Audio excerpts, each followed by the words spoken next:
Hi there, Anna here.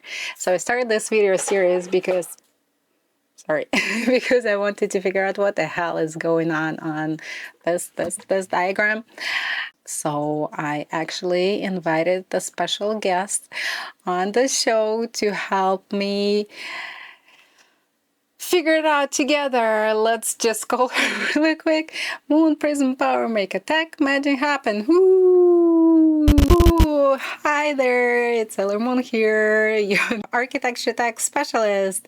And in this video, what we're gonna do is we're gonna look at a simple C program and try to translate it into assembly code by looking through the MIPS manual and deciding which instruction we need to use, how assembly instruction translates to a binary code instruction, and how we can use this instruction further to create this massive single cycle CPU diagram. I kind of like to see a big picture first. So let's start with something very familiar. So I have a C program ready for us. If you do not know C, it will still be very easy to follow. So we need a couple of integers to add, right? Let's have 1 and give it a value of 7, and then we can have another integer, give it a value of 5.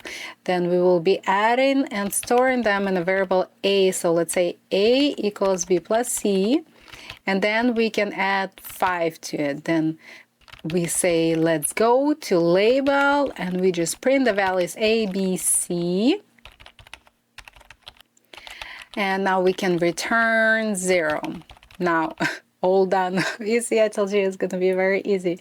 But just a sanity check, let's try to run it to see if it compiles and if we get the right output. Because if we don't, you should really stop watching.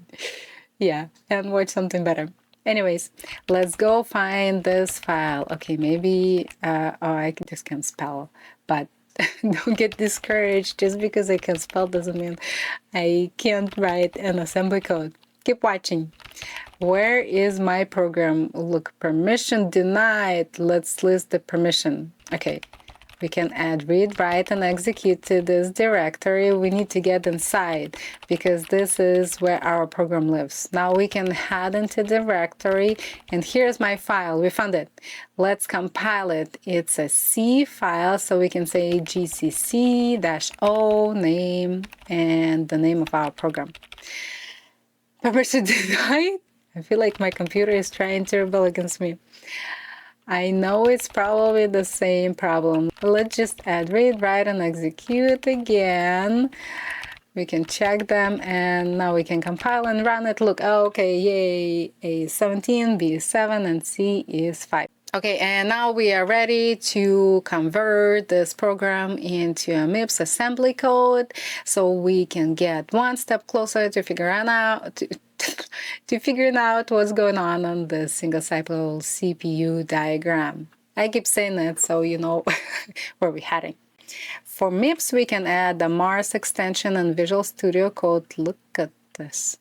Look at the colors. I don't know why, but I feel like I'm an astronaut in outer space. This colors really pop. Okay, now here I fast forward a little bit, but I created an ASM extension file, and we are ready to translate our program to assembly code finally. So C is a high-level language, whereas assembly code is a low-level language, and it can be used for MIPS or for x86. So the difference here is that the assembly code directly controls the hardware like registers or memory and instructions, where the high-level C program will just do everything under the hood, and compile will automatically tell us where to store our values. So one line in a high-level C program can translate into several lines of assembly code, because each line of assembly code corresponds to one CPU operation. Let's start by writing that data first before we define our variables. In MIPS, there are 3 types of segments. So there is a data segment that will hold the global and the static variables, and then there is a text segment where we would put our code. And then there is also a stack, but here we're not going to be using a stack. It will just work behind the scenes. So don't ask me any questions. Right. Now we have our data segment and we can define our first label B, and for that we need to reserve 4 bytes. In MIPS, a word is a 4 bytes of memory and we can store the value 7 in it.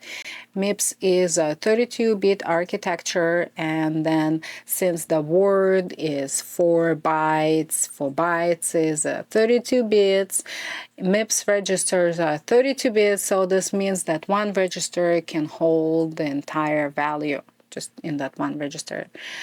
I hope that made sense. Okay, now we need to reserve a word for C and store 5 in it. And A doesn't have a value yet, but we still need to reserve 4 bits for it, and we can just store 0 at this label. These are labels, these are not values themselves. It's a memory address where those values actually live. All right, so now we are ready to define our text segment. This is our main. So what do we want to do? We want to use some register now. Here I found a file that lists all the registers. Let's take a look. So this is for MIPS. Check this out. On the left side, we have a numeric hardware name like R0, R1, R2, R3, but in assembly code, we have an assembly name. And here's a funny thing. I read somewhere that these names are not the same because they are more convenient to use. And let me tell you, there is nothing convenient about typing a $sign every single time. But let's look at the registers we can use here. Temporary not saved registers, those sound good. And let's use T1 for B, and T2 for C, and T0 for A. I just want to leave a comments here so it'll be easier to follow. Now, what do we actually want to do? Let's head to a MIPS Architecture for Programmers, Volume 2, and look at how many instructions it has. How are we gonna find the ones we actually need? Well, I know the Sailor Moon came prepared, but let's think a little bit about it. What do we want to do? We want to add first, right? So let's look at the add word instruction. How do you read it? RS is our first source register and RT is our second source register. RD is a destination register. So this is an instruction that we will be using, yeah?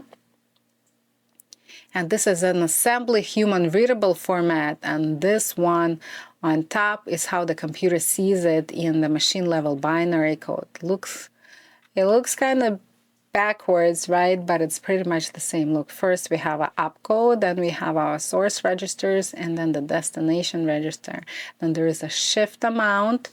We don't use that. And the last 5 bits are the func field. It will identify our instruction. It's going to say it's add. So we need to add values and use registers. What we've done so far is just reserve some bytes for our values A, B, and C. But there are no registers A, B, and C, right, in MIPS. That's why we need to put something in the register first, right? Let's find an instruction that can do it for us. Here's a hint. It starts with L and it ends with W. Load word. Check this out, the assembly format. Here's a load word, RT offset base. RT here is the destination. Base is a register that holds the base address, and the offset is how far to move from the base address. So many words. Let's try to understand what it means in terms of our specific program. We have our label B. We hold the address where the value is stored in memory, and what we want to do is load this value from B straight into our register. And we said we want to store it in register T1, right? Our label B isn't the value itself, it's the memory address where 7 is stored. Now let's load value from label C into T2. Now let's use the add instruction. Do you remember the pattern for it? It goes like this. T0 first, because it's our destination where we want to put the value in, and then T1 and T2 are our source registers. Now let's think, how can we add 5 to our register T0? Can we use the same pattern as an add instruction? No, no, we cannot, because it uses a different pattern. Let's go back to the MIPS manual. This type of add is ADDI, add immediate. It's just like the regular add, but instead of adding two registers, it adds a register and a constant value right in the instruction.